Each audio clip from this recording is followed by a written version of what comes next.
Hello hello. Good morning. नमस्कार। आज स्वागत की कड़ी में अमिता चौधरी, राजस्थान न्यायिक सेवा 2024 का जो अभी रिजल्ट आया उसमें अमिता चौधरी ने 25वीं रैंक प्राप्त की है, 25th रैंक प्राप्त की है। इसके लिए अमिता चौधरी को बहुत बहुत बधाई, शुभकामनाएं। अमिता के पिताजी डीजे साहब अभी जून में ही इन्होंने रिटायरमेंट लिया अपनी पूरी नौकरी करके डीजे रैंक से, पॉक्सो जज हैं सर, पॉक्सो जज से। और अमिता की माता जी, इनको बहुत बहुत शुभकामनाएं, बधाई। अमिता ने अपनी जो सफलता है, अमिता का 3rd अटेम्प्ट था। अमिता ने पहली बार मेंस लिखा था, दूसरी बार मेंस लिखा था, मेरे पास नहीं थी तब अमिता उर्फ टीना, ज्यादा टीना के नाम से जानते हैं। तो फिर मेरे पास आई, इन्होंने कॉपियां दिखाई, सर मेरा हुआ नहीं। मैंने कोई बात नहीं, आप फाउंडेशन कोर्स ज्वाइन करो, आपका प्री मेंस इंटू सब हो जाएगा, चिंता करने की आवश्यकता नहीं है। काफ़ी दुखी थी, मैंने कोई बात नहीं, आप समय लगता है, नहीं हुआ। तो पिछले 2 वर्ष से Amita online offline mock test, pre mains, foundation, जो भी कोर्स यहाँ चला वो सारा अटेंड किया। और इस बार जब जेलों का भी, अमिता ने जेलों का भी इंटू दिया था, रिटर्न में 172 नंबर थे, जनरल कैटेगरी में आती हैं अमिता चौधरी, नॉन क्रिमिलेयर में, क्योंकि पिताजी डीजे हैं तो क्रिमिलेयर में नहीं है। तो जेलों में इंटरव्यू में 13 नंबर मिले, तो मेरिट बहुत ज़्यादा थी, 189, फाइनल सिलेक्शन नहीं हुआ। जो मैंने फ़ोन किया तो काफ़ी दुखी थी, मैंने कोई बात नहीं बेटा, अभी आरजेएस जो वैकेंसी है, एक अटेम्प्ट आपको, आप आरजेएस के लिए हो, जब आपने 2 बार मेंस लिखा है, जेलों कोई खास बात नहीं है, नहीं हुआ तो आप तो आरजेएस की तैयारी करो, बिना इसमें समय खराब किए कि मेरा जेलों में नहीं हुआ। और फिर जब इस बार आरजेएस का रिजल्ट आया कि सर मेरा हो गया, इस बार खुशी थी, मैंने कहा हो गया, चलो अच्छी बात है। मॉक देने आई तब मैंने, इसका कॉन्फिडेंस भी अच्छा था, जेलों के इंटरव्यू में इतना नहीं था। मैंने इस बार आपको इंटरव्यू में बहुत अच्छे नंबर मिलेंगे, मैंने इनको 26 नंबर दिए थे, बट ये भी कहा था कि 2-3 नंबर में ज़्यादा ही देता हूँ कॉन्फिडेंस के लिए।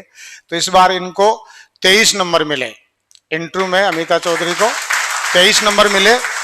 और ये सेम मेरिट पे 3 लड़कियां हैं, 24, 25, 26, जिनके सबके 172.5 नंबर है, बट किसी के इंटरव्यू में ऊपर नीचे होता है। तो इनकी जो रैंक है वो 25 है। इनके पहला जो फर्स्ट पेपर है उसमें 54.5 नंबर प्राप्त किए, क्रिमिनल में 60 नंबर प्राप्त किए, और हिंदी में इनके 22 नंबर प्राप्त किए, और इंग्लिश में 13 नंबर, बहुत अच्छे नंबर है इंग्लिश में इस दौर में। तो बहुत बहुत बधाई, इनका स्वागत करते हैं। फिर अमिता आपको अपने सक्सेस स्टोरी बताएगी, उसके बाद में आपको हमारा डीजे साहब हैं, ये मेरे एरिया के रहने वाले हैं। जब मैं लॉ में आया था, जब मैंने नाम सुना था, इनका 96 के बैच में सिलेक्शन हुआ था। एक सीताराम जी खोवाल थे जो वहाँ सीकर में प्रैक्टिस करते थे, तो वो मस्टेड बन गए, ये भी मस्टेड बन गए। तो जब हम पढ़ते थे कि यार आप लोग भी एलएलबी करो, देखो रतनलाल जी, सीताराम जी हैं, मस्टेड बन गए, आप भी बन सकते हो। ऐसे हम जब सीकर कॉलेज में पढ़ते थे तो हमने सुनकर हम भी यूनिवर्सिटी आ गए, मैंने कहा हम भी जज बनेंगे। तो ये मेरे आदर्श हैं जिनसे मैं इंस्पायर हुआ था कि हमें भी जब बन सकते हैं तो हम भी बन सकते हैं, कि हमारे आसपास ही गाँव है। तो इनको देखते हुए मैं यहाँ जयपुर में आया था, फिर मैंने आरजेएस के 3 इंटरव्यू दिए। जज तो नहीं बना मैं इनकी तरह, लेकिन मैं जज बनाने में थोड़ी बहुत जो भूमिका है वो निभा रहा हूँ पिछले 17-18 वर्ष से। सबसे पहले अमिता का बहुत बहुत मोस्ट वेलकम, स्वागत, बधाई बहुत बहुत। अमिता की माता जी, भाभी जी को बहुत बहुत शुभकामनाएं, बधाई, माला पहनाऊंगा उनको डी साहब।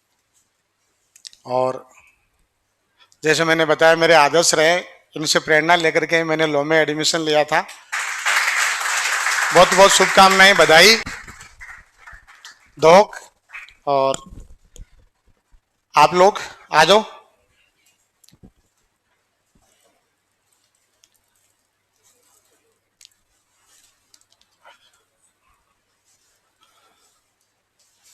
अमिता सारी क्लासेस ज्यादातर ऑनलाइन लेती है, बट टेस्ट वगैरह जो मॉक टेस्ट होते हैं वो सब ऑफलाइन देती है।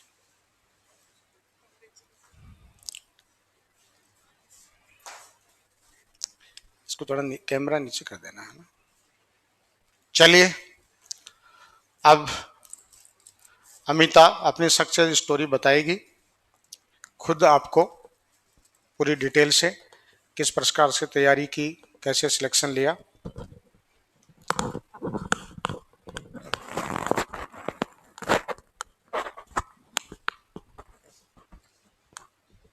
Good morning everyone. First of all thank you Madan sir. Sir ने मुझे कभी डिमोरलाइज नहीं होने दिया। अभी तक की जैसे सर ने बताया ये मेरा थर्ड मेंस था, और जो मेरे लास्ट 2 मेंस थे उसके अंदर भी मैं कभी हाफ मार्क से रही हूँ और कभी 1 मार्क से रही हूँ। तो सर ने मुझे हमेशा इतना मोटिवेटेड रखा कि मुझे वो कभी अपना फेलियर फील ही नहीं हुआ। आज मेरी सक्सेस के पीछे सर का बहुत बड़ा योगदान है। और जैसा अभी सर ने कहा कि मैं आरजेएस नहीं बन पाया, but he is a king maker.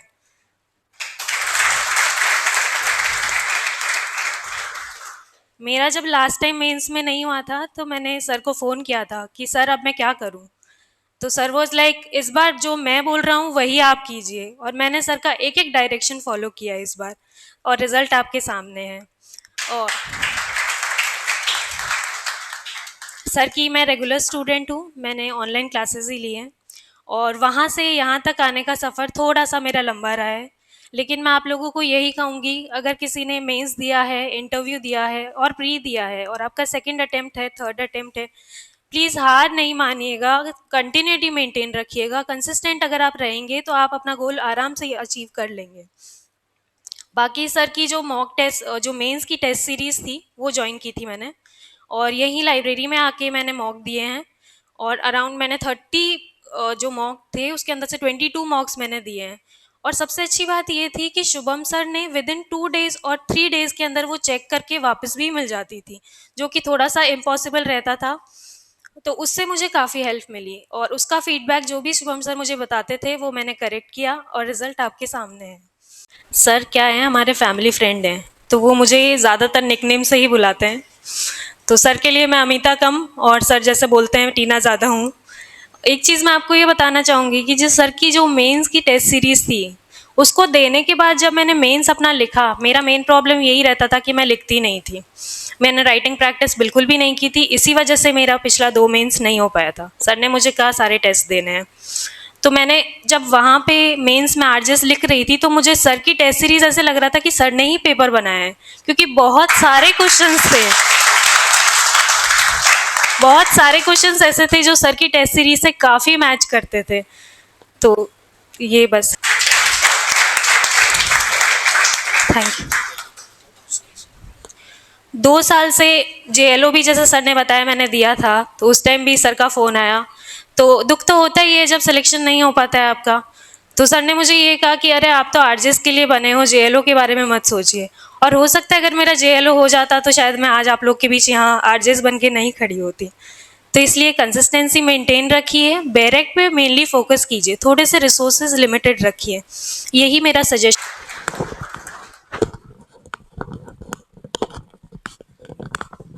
Amita पहले आई थी मेरे पास, बट लोगों को जैसे मैंने बताया ना कि एक मिथक था कि हिंदी मीडियम। तो अमिता ने भी क्या है, अमिता का इंग्लिश मीडियम है, और इंग्लिश मीडियम संस्थान में नाम सुना हुआ था, वहाँ गई। एक बार 2 बार रिजल्ट नहीं मिला। फिर मैंने कहा देखो, मीडियम कोई मायने नहीं रखता है, जब तक कॉन्सेप्ट आपके क्लियर नहीं होंगे ना, उससे कोई फर्क नहीं पड़ेगा। अब मैंने कहा यहाँ हिंदी मीडियम इंग्लिश मीडियम में दोनों में डिक्लोड पढ़ाते हैं। पहले जब बच्चे इंग्लिश मीडियम के हुआ ही नहीं करते थे शुरू में, जो तो साहब सबके पास ही हिंदी मीडियम के थे, पूरे बैच में एक आध मिलते थे, मेरे यहाँ कहीं पर भी। अब ये 5 ईयर का जो कॉन्सेप्ट आया उसके बाद में बच्चे इंग्लिश मीडियम के ज़्यादा है। मैंने कहा पूरा फाउंडेशन आप दोबारा से ज्वाइन करो, आप जो भी आपने पढ़ा वो सब भूल जाओ, और सीपीसी, एविडेंस, आईपीसी, सीआरपीसी, माइनरेक्ट 2 साल तक कंटिन्यू इन्होंने कंसिस्टेंटली सारा फाउंडेशन बैच ज्वाइन किया। सारे मॉक दिए, और आज जिस मेंस में मैंने कहा एक बार सारे मॉक आपको दोबारा देना है मैंने कहा, और रिजल्ट आपके मुझे 100% पूरा विश्वास था, 200%। मैंने सर को बता भी दिया था, मैंने आप चिंता मत करो, आप 2 साल से मेरे पास पढ़ रही है और सारी गाइडलाइन फॉलो कर रही है ना, तो ये तो हो ही नहीं सकता कि अब इस बार मेंस नहीं होगा या नहीं होगा, सब कुछ फाइनल होगा। और रिजल्ट देखो आपके सामने, आपने देखा होगा कितने स्टूडेंट अभी जो आ गए आपके सामने मोटिवेशन स्पीच देने के लिए। लगभग 3-4 स्टूडेंट को आप देखो हिंदी मीडियम, बाकी सारे इंग्लिश मीडियम स्टूडेंट, और अच्छी अच्छी रैंक के साथ आ रहे हैं। हिंदी मीडियम वालों की भी अच्छी रैंक है, जितने हिंदी के हैं उतने ही इंग्लिश मीडियम के स्टूडेंट भी हैं। और अब आपको श्रीमान रतनलाल जी मुंड, रिटायर्ड डिस्ट्रिक्ट जज, जो मेरे आदर्श रहे हैं, एक सीताराम जी जिनका नाम हम कोर्ट में जाते थे कि जब मैं बीएससी एमए करता था कि लो करो जज बनो, क्योंकि दोनों मेरे आसपास के रूट पे ही थे, तो हमने भी फिर लो करने जयपुर आ गए। बट कोई बात नहीं, जज नहीं बने लेकिन जजशिप से ही जुड़े हुए हैं। ज़्यादातर परिवार मेरा जजशिप का ही है, प्रोसिक्यूशन और जजशिप दोनों है। तो सर आपको कुछ बताएंगे इन्होंने कैसे सफलता प्राप्त की, कैसे जो है क्या फ्यूचर है जुडिशरी में। आइए सर।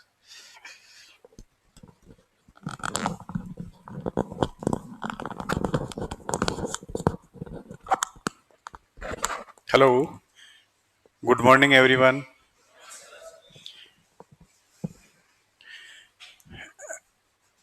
आप सभी ने लो किया है, 3 साल या 5 साल का किया होगा सबसे पहले, और किसी ने हिंदी मीडियम किया होगा तो किसी ने इंग्लिश मीडियम से। मीडियम से आपकी परफॉर्मेंस पे कभी कोई फर्क नहीं पड़ेगा, ये मान के चलना। सबसे दूसरी बात यह है, यदि आप लगातार मेहनत करते रहोगे तो ये टारगेट आपसे दूर नहीं रहेगा।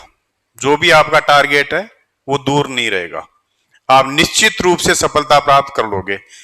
आपको एक ही चीज करनी है कि बहुत धैर्य बनाए रखना है और लगातार कंटिन्यूएंसी रखनी है अपनी पढ़ाई में। ये नहीं कि एक बार पढ़ लिए 15 दिन चले गए कहीं भी या यूं हो गया, ऐसा मत करिए।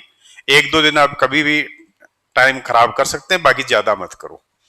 दूसरी बात यह है कि हमारी बेटी तो सोशल मीडिया से बिल्कुल ही अलग थी, कट ऑफ थी, लेकिन मैं ऐसा भी नहीं कहता। आप दिन में एक निश्चित टाइम, जैसे इवनिंग का हुआ, जब भी बोर हो रहे हो तब ठीक है 15 मिनट 10 मिनट आपने देख लिया। उससे क्या होता है, आपका देखने का समय ही खराब नहीं होता है, बल्कि आप डिस्ट्रैक्ट हो जाते हैं। तो उससे माइंड में पता नहीं सोशल मीडिया क्या आ रहा है क्या नहीं आ रहा, आपका माइंड है ना वो डिस्ट्रैक्ट हो जाएगा, तो आपका पढ़ाई बिल्कुल निश्चित रूप से बाधित होती है। तो सबसे पहले आप ये कीजिएगा कि इससे थोड़ी सी दूरी बना के रखें। एकदम कट ऑफ मत रहिए चाहिए, लेकिन थोड़ी सी दूरी बनाने का प्रयास कीजिए।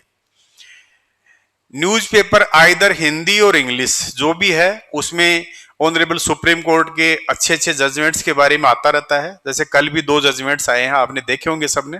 प्रॉपर्टी के बारे में आया है, मदर्स एक्ट के बारे में आया है, तो इनसे भी आप अपडेट रहिएगा।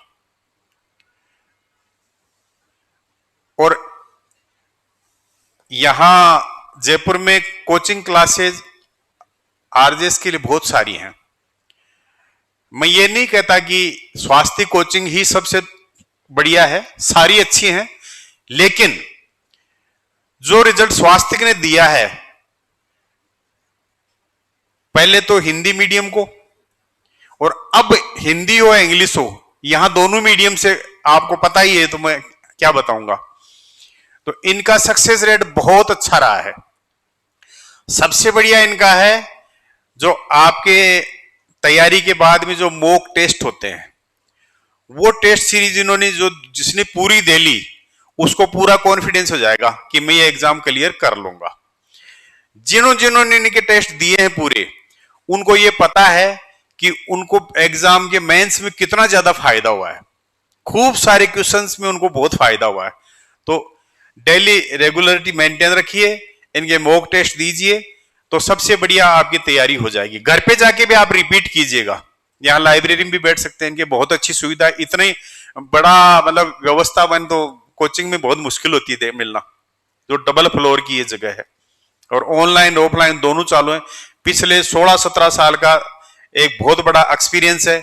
और फैकल्टी को तो मैं इनकी कोई ज्यादा नहीं जानता हूं, लेकिन मुझे पता है शुभम सर जैसे आप सभी उनके फैन होंगे। हाँ, ऐसे ऐसे मेहनती लोग इनके पास में हैं, तो इनका मुकाबला मुश्किल है। यदि कोई भी व्यक्ति थोड़ा सीरियस हो गए, जितने सीरियस ये हैं इतने सीरियस आप हो गए, तो बिल्कुल निश्चित रूप से आपसे सफलता दूर नहीं रहेगी। और हाँ, और फिर सफलता के लिए स्वास्थ्य का नाम ही काफी है। जय हिंद, जय भारत, धन्यवाद।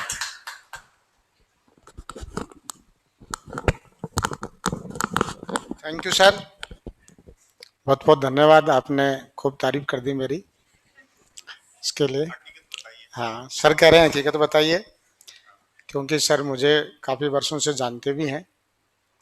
जब हम यहाँ यूनिवर्सिटी में आए थे, जब इनको बताया, इनके परिवार में भी बड़े जो भाई हैं, उनके बेटे की बहू अभी एडीजे बन गई, सृष्टि चौधरी।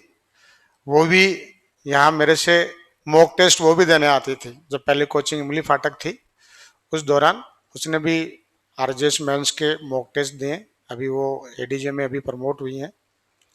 उनके हस्बैंड संदीप मुंड, वो भी मेरे पास पढ़ा है, वो प्रोसिक्यूशन ऑफिसर है मेरे साथ।